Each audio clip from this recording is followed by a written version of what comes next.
Satuan Polisi Pamong Praja Kabupaten Birun Senin siang menertibkan sejumlah pedagang kaki lima yang berjualan di atas trotoar dan tempat terlarang. Penertiban dilakukan karena para pedagang membandel tetap berjualan di atas trotoar meski sudah diperingatkan.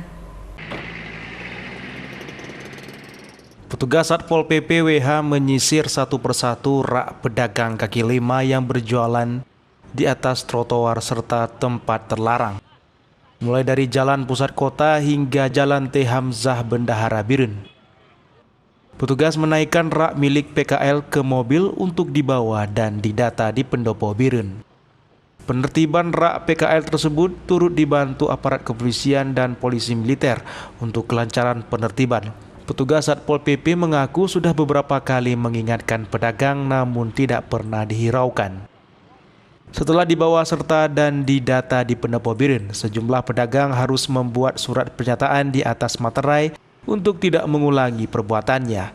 Setelah itu, rak milik pedagang diperbolehkan untuk dibawa pulang. Penertiban pedagang musiman yang lazimnya pasca Lebaran itu memang sudah dibersihkan.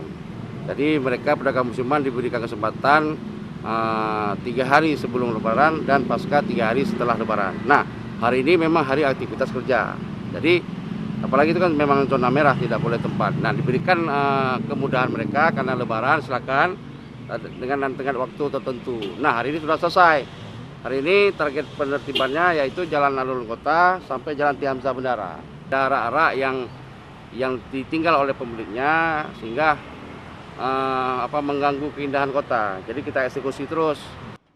Para pedagang hanya diberi izin berjualan 3 hari sebelum Lebaran dan 3 hari pasca Lebaran.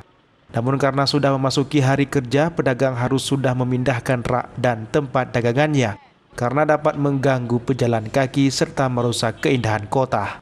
Dari Kabupaten Birun, Musradi Ainus melaporkan.